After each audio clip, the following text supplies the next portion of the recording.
Have a wonderful chapter. People like Sam Bass and Marvin Dunn and their families, Roe Bass, we have a wonderful bond, good camaraderie, and as Sam has said earlier, we feel close to each other, and most of us didn't talk about Korea until we found others who understood what went through and what we were doing and what we were all about. So I'm very proud to be a member of Chapter 215, and for you being here today and the next few days, interviewing them and getting their stories on record. It's a wonderful thing. Now, for me, my name is Larry Kinard. I was born in Cisco, Texas, August 13th, 1928. So, like Sam, I'm 84, one of the older guys right now. But I went to high school in Odessa, Texas, graduated in 1945, and immediately went to college at Texas A&M University. That was my lifelong dream, is to have an opportunity to go to college at A&M. And one of the reasons was that I enjoyed the military. I was in the ROTC in high school. And when I graduated, it was kind of a natural thing for me to move on into a military school, which A&M was at the time. It was an all-boys school back in 1945, and most of the students at A&M were in the Cadet Corps. Oh, you went through an ROTC program there that was 4 years long, and the junior and senior years were advanced ROTC, where you went in and chose a branch of the service in the Army that you wanted to serve. So I joined the artillery ROTC when I was a junior in college, and when I graduated in 1949, I had a commission in the Army as a second lieutenant in the artillery. And of course, that was at the end of World War II, and I thought, I'll never use that.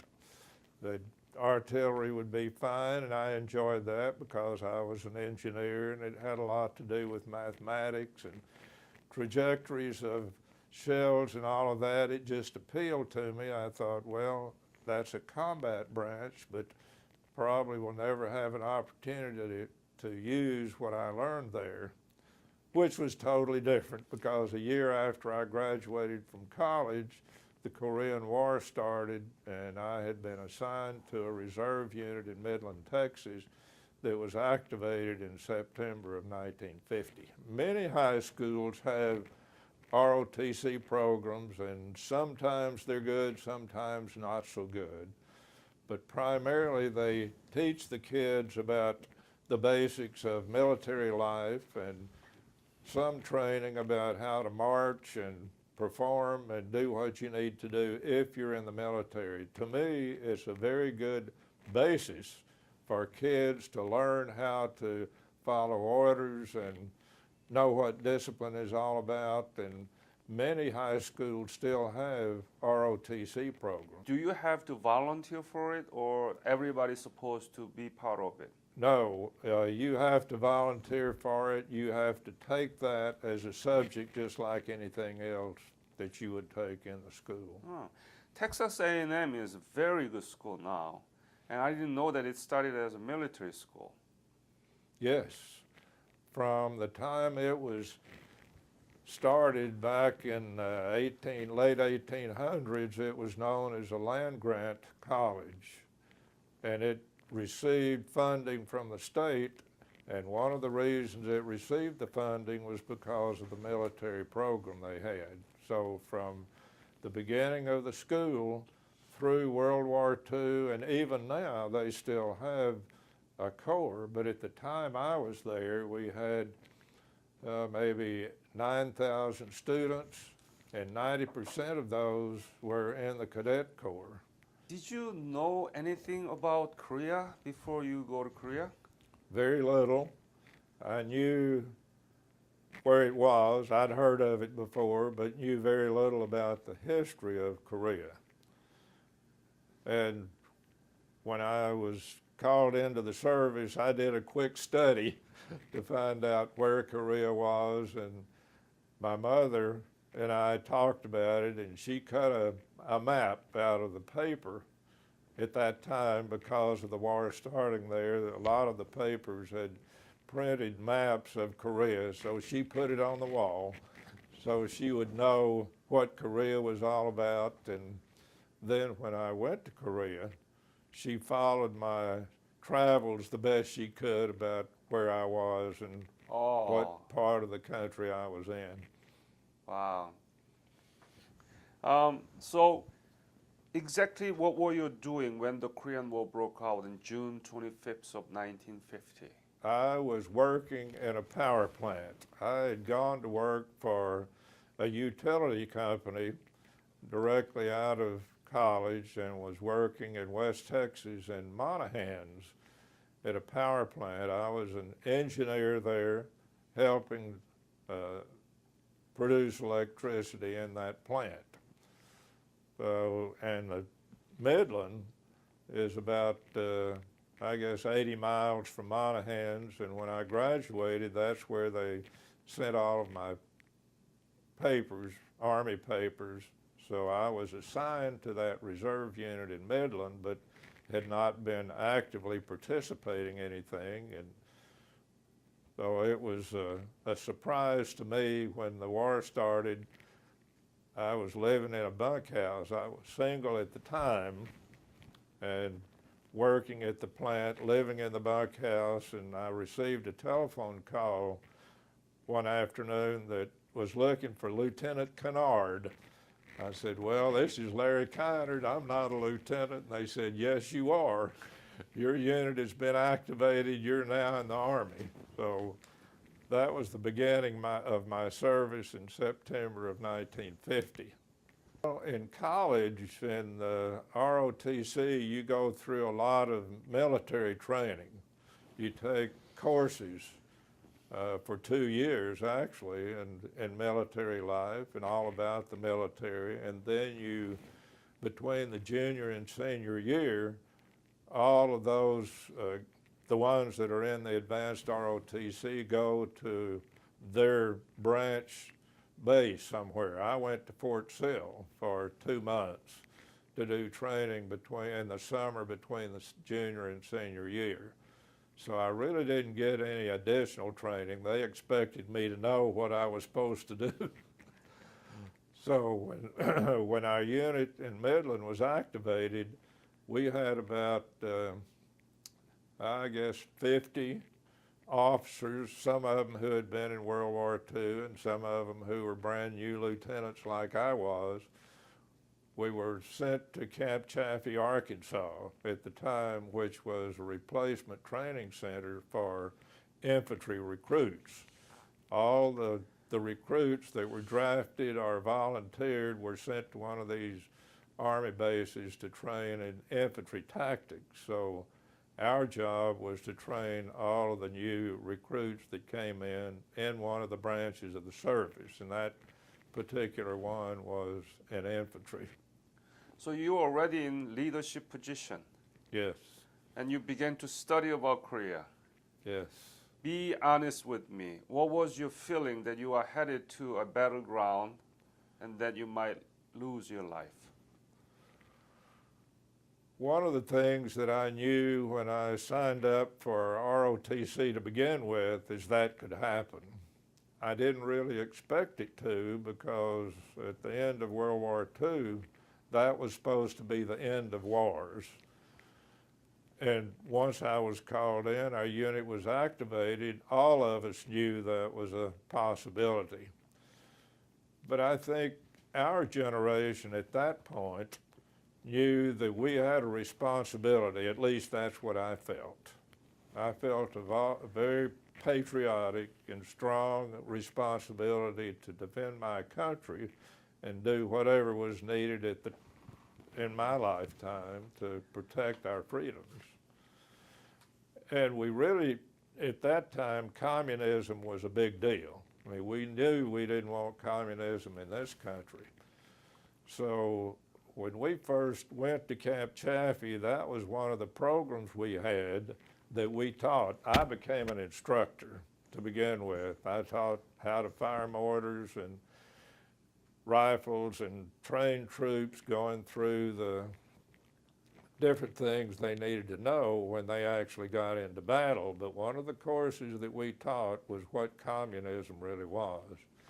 And we taught why we were going to Korea. So through the studies and the training we had, I knew pretty well what the job was going to be. And at the time, I knew if I went, I would be a forward observer, which is one of those that are attached to the infantry units to help provide artillery support. That's what I signed up for. That was my job, and I was ready to go do it. Was there any course on Korea? We did, and at Camp Chaffee, Arkansas, that was one of the courses that we taught. Was we showed where Korea was and talked about communism and what was going on there at the time. What exactly the date that you left for Korea?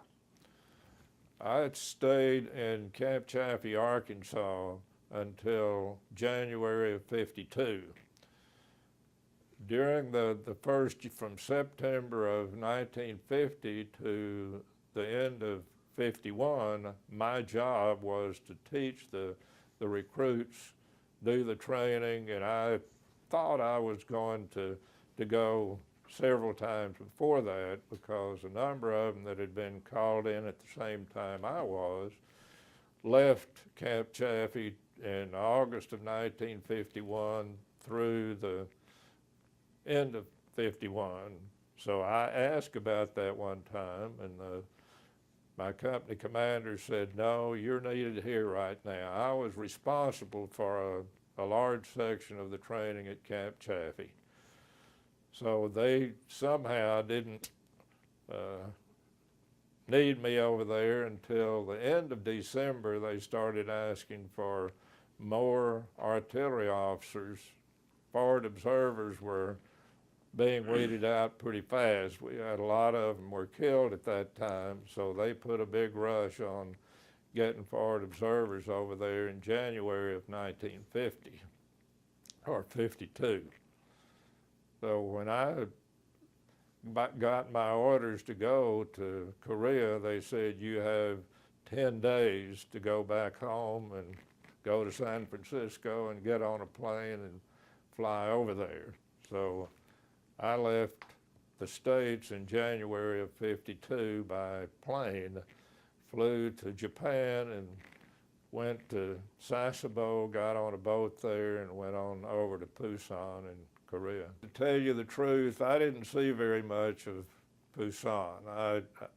We went through a replacement center when I got there, and I could see the countryside a little from where we were, but most of it was just very beat up, a lot of tents and many, many people. I remember millions of people milling around there, but they took us pretty fast through the receiving center and put us on a train.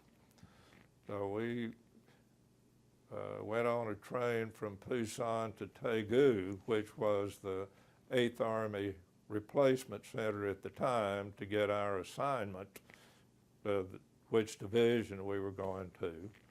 So we stayed 2 days in Daegu and got to see a little bit of the countryside there.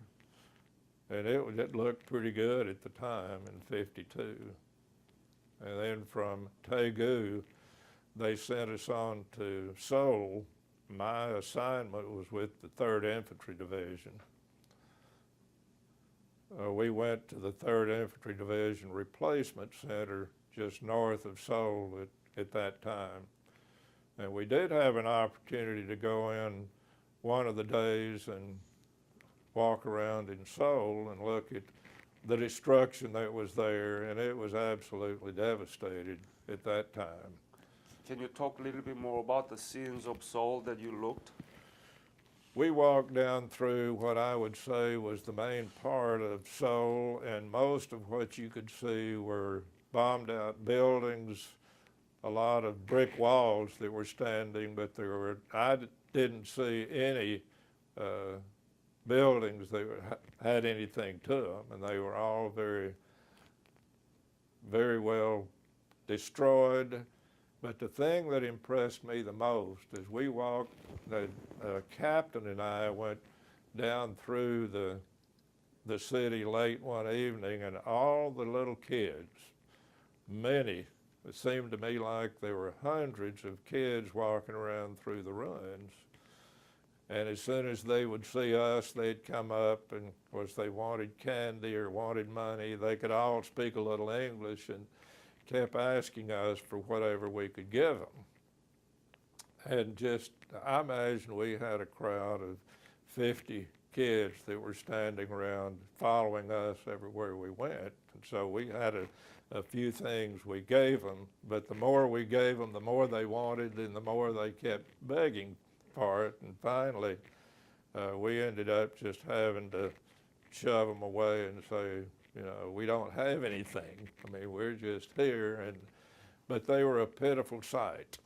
I mean, most of them, I guess, were living in the ruins. They didn't seem to have anywhere, any home, because we'd see them walking around everywhere we went. And ragged clothing, very dirty, and it was a very sad sight. I'll always remember that. That was one of the dark impressions I had, I guess, when we were in Seoul, to see how the kids were suffering. So, after Seoul, where were you assigned? I was assigned to the 3rd Infantry Division, which at that time was in reserve up in Uijeonbu. So after we got the assignment, they picked me up in a Jeep and took me up to C Battery of the 15th Infantry Regiment. And at that time, with the 3rd in reserve, our artillery was in support of the 1st Rock Division. Went with the Jeep driver. That was my first experience of headed for the combat zone, and needless to say, I was pretty nervous about all of that, because we went up from the replacement center late at night. I mean, it was after dark. So as we were approaching the 38th parallel in the area up there, I could hear the artillery and see the flashes of the artillery pieces that were firing up there. So I knew that I was going into an area that was getting pretty dangerous. So, but we went on up, and I met the battery commander, and he got me all set up where I was going to live for a little while. So he introduced me around to 2 or 3 of the other forward observers that were there, and they told me about what was going on up there and what we'd be doing. And the battery commander came in and said, well, you're going up to the front tomorrow. I said, but our division is in reserve. And he said, we're supporting the 1st Rock Division, and your assignment will be with one of the Rock infantry companies. So they put me together with my FO team. The forward observer team usually has 3 or 4 members there, and in this case, one of them was an interpreter to help me so I could communicate with the Rock company commander. Korean? Korean. Was he, do you remember his name? Yes, I do. His name was Sun Jae Kwon. Very nice young man. I think he had been in the university there before he was in the Army. How old Very was good. he? How old was he? I'd say he's probably 18 or 19. And his English was pretty good? Very good. Ah. Very good at what he was doing. He had been assigned to our battery for a long time as an interpreter and had worked with some of the other forward observers, but I really did like him. I trusted him, felt like he was a real good partner to have on our team. So I was assigned a Jeep, radio operator, and a wire sergeant, and son, who was our interpreter, and that was my first experience. Was headed up to the hill where the 1st Rock Division was. And then you were assigned to the front line, right? Right. What did you do? Describe the typical day of your service at the front line, since you really involved in the battle. We were in the mountains along the Engine River. The river was down in front of our position. We were on the top of the mountain on kind of the leeward side. We were on the downslope on the other side of the mountain. What you saw when you got up there was endless trenches. I mean, at that time, we were in kind of a stalemated position, and everybody lived in bunkers, sandbag walls with logs on the top, and I had an observation post that was set up, built the same way, with sandbags on the side, logs on the top, with a little viewing port out the front. Then down the backside of the mountain a little ways was the company commander command post, and that's when I went up and relieved the forward observer that was there. He said, watch out for the company commander. He said, he's hard to keep up with, and sometimes you need to know exactly where he is if something happens. So the action that was going on at that time generally was assaults that we'd get up the front side of the mountain. The Chinese were on the other side of the river. But because of the peace talks that were going on at that time, they kept trying to take over positions that we had on top of the mountain. So they would come across the river at night and assault our position from the riverside. Typically in a day, you'd stay in the bunkers quite a bit because they fired artillery and mortars, and that was coming in all the time. You never knew when you were going to get artillery or mortar fire. I mean, they couldn't see our movement most of the time because we stayed off of the ridge, but they still knew basically where some of the positions were, so we got a lot of artillery fire and mortar fire coming in almost every day. Every day. On average, how many hours can you think of? It was intermittent. It would be any time during the daytime.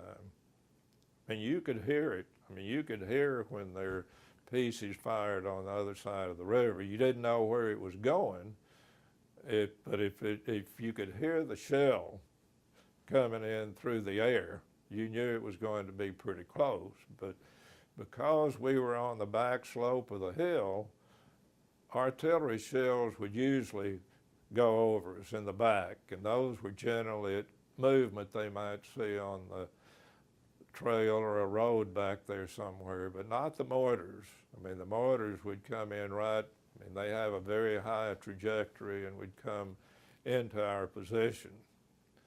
But the big problem we had was the assaults across the river.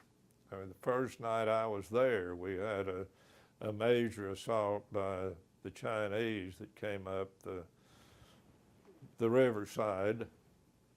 And at a time like that, it looks, I remember very distinctly, it was about 2 o'clock in the morning.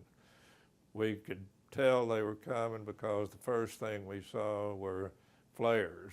I mean, they'd shoot mortar flares so they could kind of tell where they were going, and then all of a sudden we heard the bugles and the drums and the whistles, and looked out, and all you could see is just a mass of Chinese coming up the hill. And one of the things that we did in the fortifications, we had barbed wire strung along just maybe 10 yards or so in front of our trenches, the trench position. I had a big 50 caliber machine gun set up right by the observation post where I was looking out to see what was happening. As soon as I saw the group that was coming up in front of us, I went down with my interpreter to the company command post, and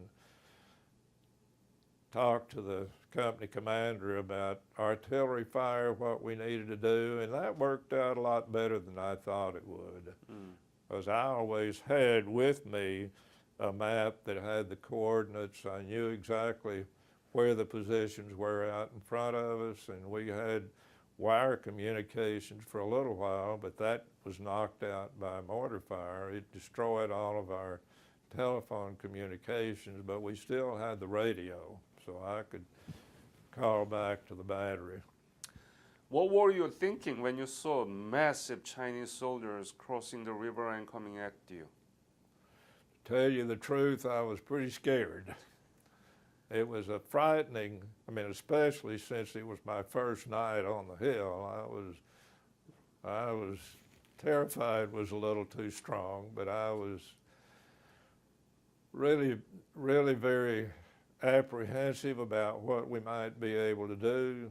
For one, because of being able to communicate with the Koreans and get done what we needed to do. But once I told him what we were doing to make sure he understood what the artillery support would be, that I could do that okay, then things eased off a little bit. But we ended up that night with hand-to-hand fighting in the trenches. We had some of the Chinese that got through the wire, and it didn't happen to me, but I've read several stories where when they get into the trenches and you have the hand-to-hand fighting, I was with the company commander in his bunker. A lot of times the FO and the company commander were trapped in the command bunker, and if they ever got in there and you were concentrating on what you were doing, you were trapped, and a number of them got killed because they didn't have any way out. In China, still they are the only hegemon in Asia that can challenge and trying to challenge the power of the United States. You fought Chinese there. Have you thought about it? And what do you think about this relationship, China-US? At the time, they were no different than the Russians. We were enemies of the Russians at that time, and primarily because it was communist. I didn't have any problems being concerned about the support and the friendship we had during World War II. I felt like, they had converted to communism. They were trying to get communism in the United States. They had invaded South Korea. I felt like they were the true enemy that we needed to defeat. Now, all of that being said, during that time, I didn't much care for the Chinese. I thought what they were doing was wrong, and so I was very concerned about trying to destroy what they were trying to do in Korea. Since then, though, like we did with Japan in a way, time healed some of those wounds. In fact, one of the things that I have done is I brought over a young Chinese girl and helped her through college in the University of Texas at Arlington.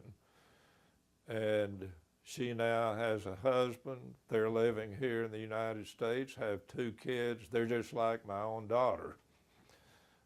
And I had met her in China in 1990 when I was working with the utility company.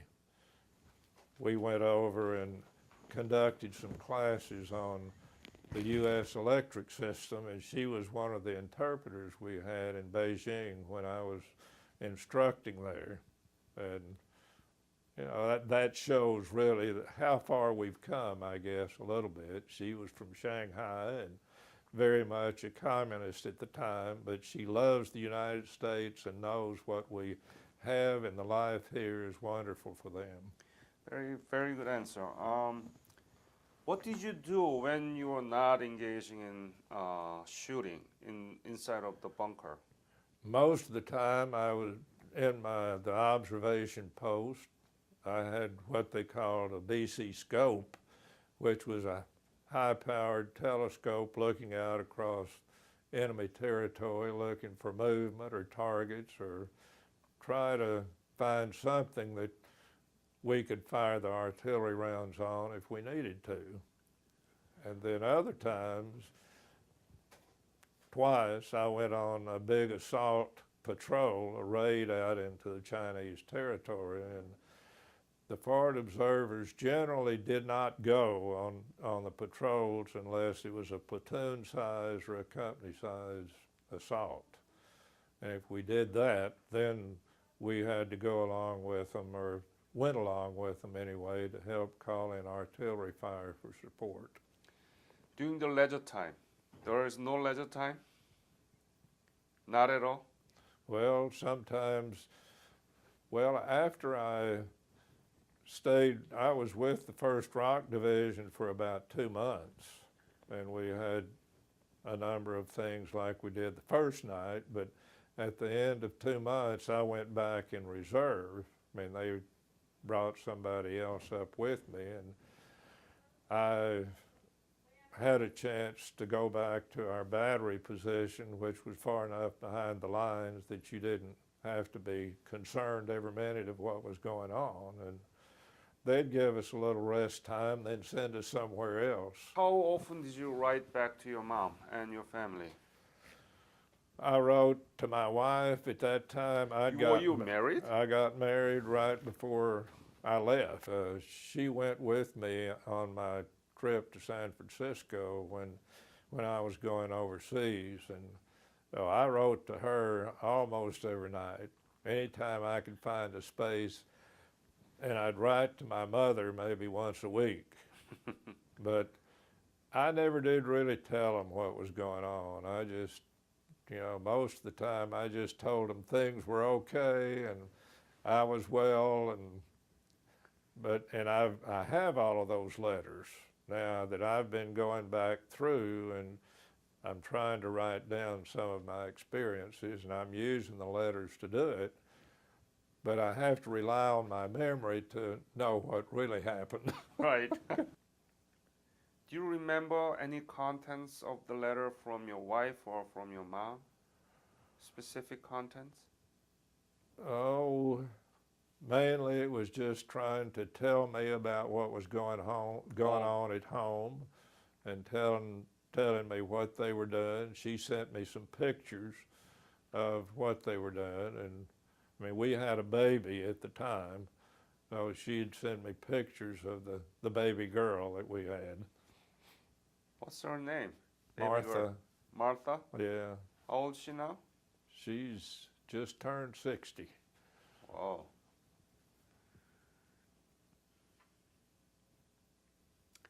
How much were you paid? How much was it? Well, I know we got combat pay. I think that was $35 a month. And I didn't, I was getting somewhere around $300 a month. I was a first lieutenant at the time. And I think when I went in, I was getting something like $250, $260 a month, and got an increase to $300 a month, but all that money was sent to my wife. I mean, I didn't have any need for it over there. But I did, added to that was combat pay of $35 a month. So, it was somewhere between $300 and $400 a month. What was the happiest moment in your service? I think the happiest moment when I found out I was going home. When was that? That was in September of '52. See, I had been called in for two years. I had 24 months active duty. And when they finally sent me to Korea, I just had till October when I was supposed to get out. So I didn't have but about 9 months over there before I was supposed to come back home. Of course, they could have extended it, but at that time, at that stage of the war, they didn't really feel like a need to extend my time. So I found out the end of September that I was going to go back home. Well, actually, I went back to work for the same company in 1952 after I got back home. So Yeah. I had been working for the utility company. I was in Eastland, Texas at the time, but still in a power plant. Finally got to be a power plant manager in 1965, and then moved into Fort Worth in 1971. So I've been here since then. I retired from my job in 1993. And I really had not been active in any Korean organizations, Korean War organizations. I knew about it, but I didn't know anything about the organizations or what it was about. Lone Star chapter in Houston had a Korean War veterans organization, and they sent out a bunch of letters to the Korean veterans in Texas asking them to join. So I thought, well, that's too far down there. I can't go to the meetings, but I did join. I sent in my dues, and that was my first opportunity to join a Korean War veterans chapter. I also, at that time, found out about the national organization and that they were sponsoring revisit trips to Korea. So I thought, well, I would like to do that. I think I'd like to go back and see what it looks like today. So I joined the national organization and put my name in for a revisit trip to Korea, and I went over in 1997 with my oldest son, and that was one of the best things I ever did. But part of my problem was my oldest son is younger than my daughter, and my daughter got very upset because she didn't get to go at the time. And I said, well, you know, it's a little bit of a problem for a man and a woman to be sharing a room like they wanted you to do, but for my son and I, we could do that okay. She said, that doesn't matter. I mean, Right. we could have made That was bad excuse. Yeah, bad excuse, that's right. Anyway, he and I went on the first revisit trip for me in 97. And we had a wonderful time, and I think he got more out of it than I did, really, as far as understanding what it was all about and what Korea is and all of that. Well, that was in 97, and then I didn't really do anything with the association until 2000, when a guy, Sam Naomi, who was the chapter formation chairman at the time, wrote a letter to us in this area wanting to know if we'd form a chapter. So there are 12 of us that got together. I'm one of the charter members of our chapter in September of 2000. We formed the chapter, and I immediately felt akin to and bonding with the guys that I met. I felt very good about what we were doing. So from September of 2000, and I was the first vice president for the charter of our, second vice president, I guess, of our charter that we were issued in 2000.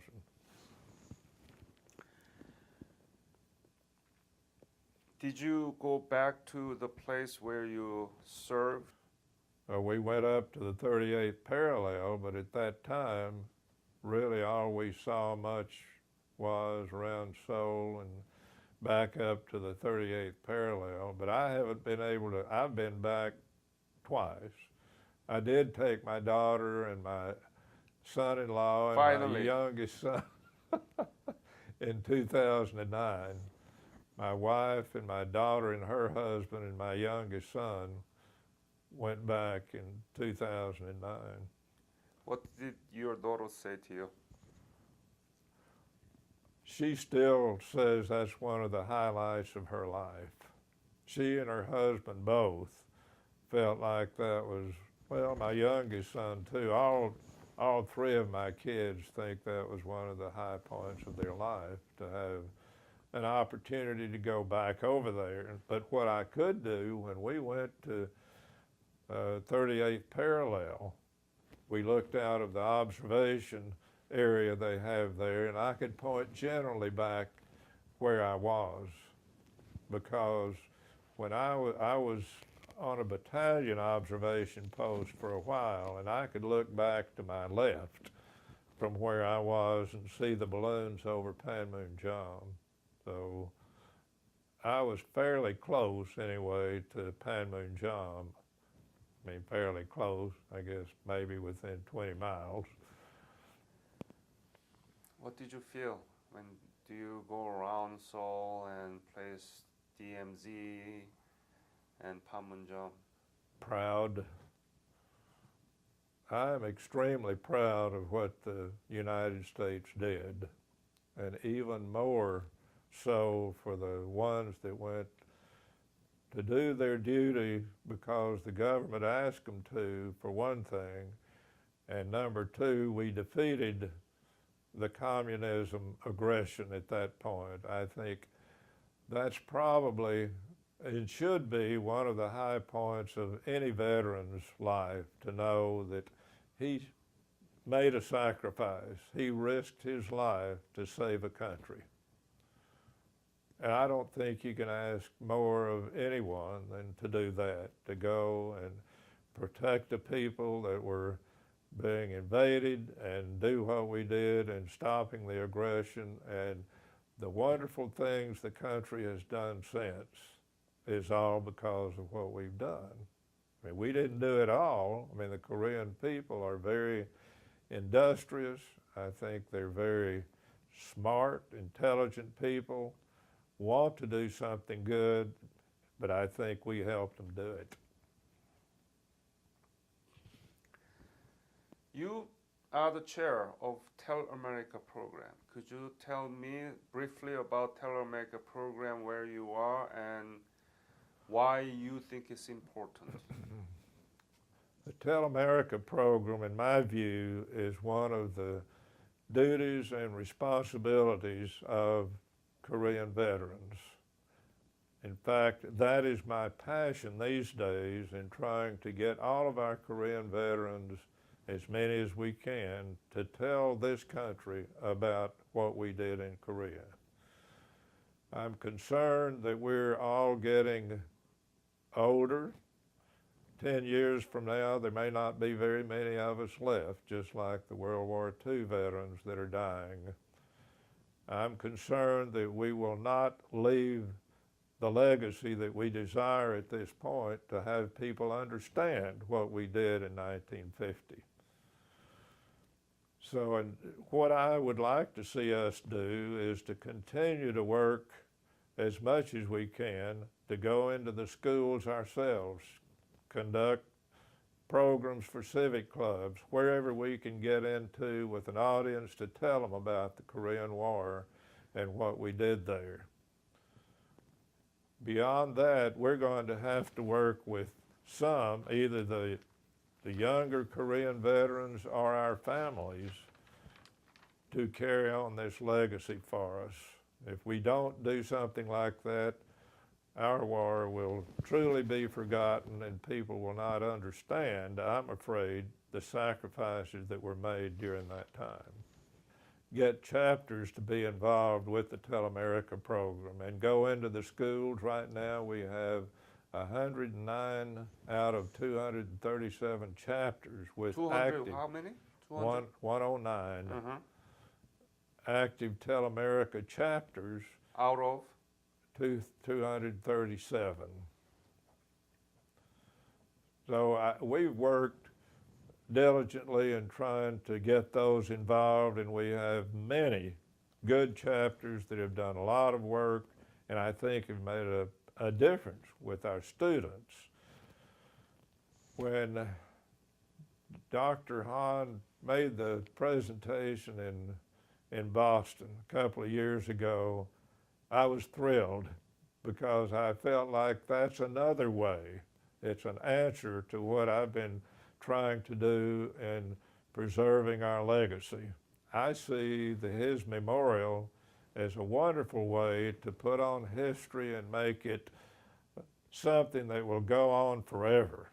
I mean, if we can do that and make it a success, we will have what I think we need to do to carry forward the legacy of the Korean War and the sacrifices there and what we accomplished. That's the main thing that I don't want forgotten, are the sacrifices made by the ones who died there, those who gave up all to save a country. How can we fix the problem? Why has it been forgotten, even though you emphasize the importance of it and the contribution of Korean War to the United States and also the Korea?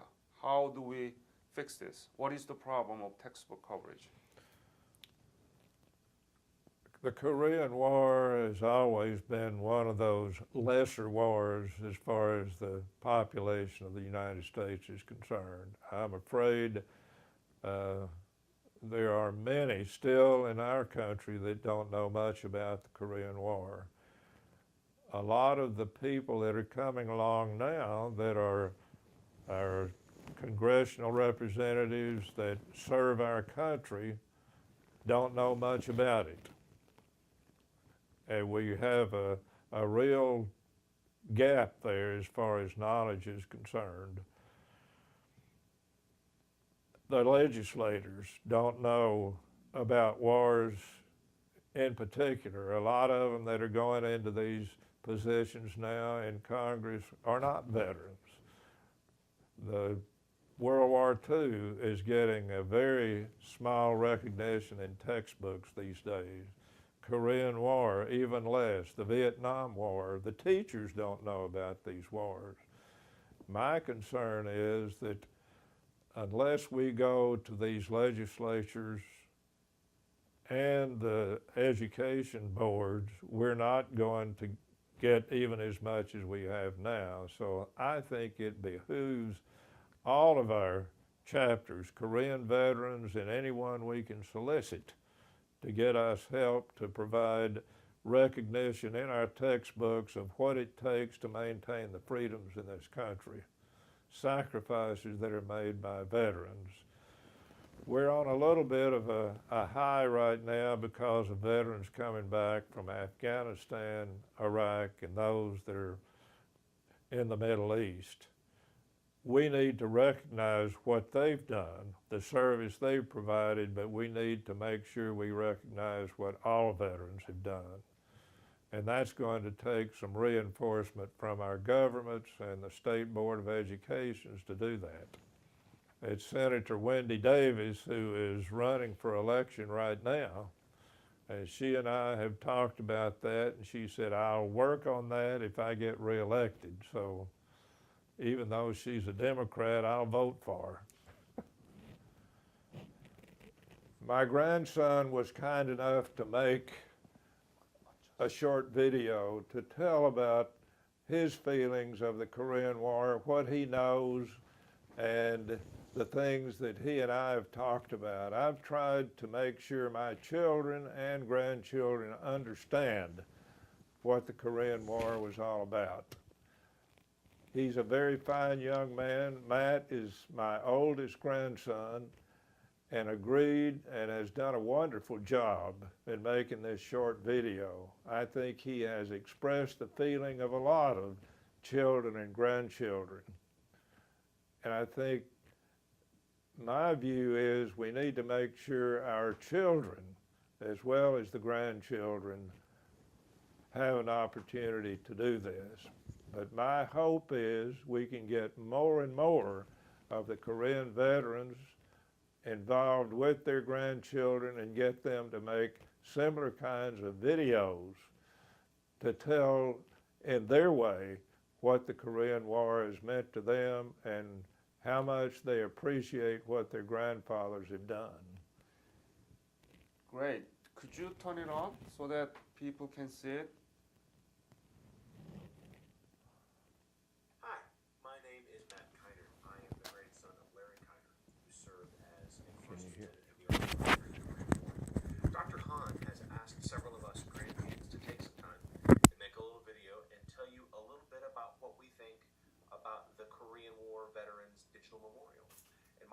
impression is simply, wow, what an amazing tribute to the sacrifice made by so many.